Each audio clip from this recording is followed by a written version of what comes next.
संगवारी हो, ये जन सैलाब ला देखो। सोमवार के पेंड्री तालाब के जन सैलाब इतना है कि ये मुंगेली तक 15 किलोमीटर रनिंग रोड जाम।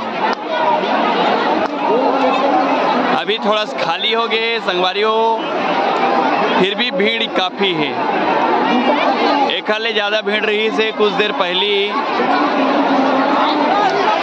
और देखा आप मन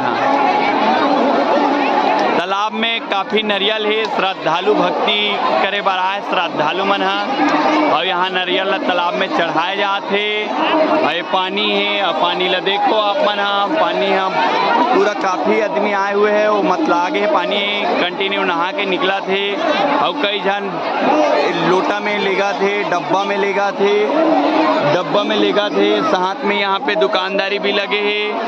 अब यातायात पुलिस प्रोटेक्शन के भी तैयारी में लग गए हैं संगवारी हो। ये पुलिस प्रोटेक्शन और काफ़ी संख्या में आए हुए हैं यहाँ पे।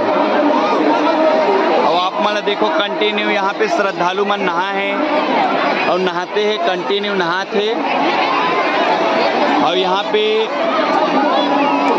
सब श्रद्धालु आए हैं ओखर बाद और एक दूसरा नहाते काबा की समस्या के समाधान हो जाते कहा थे।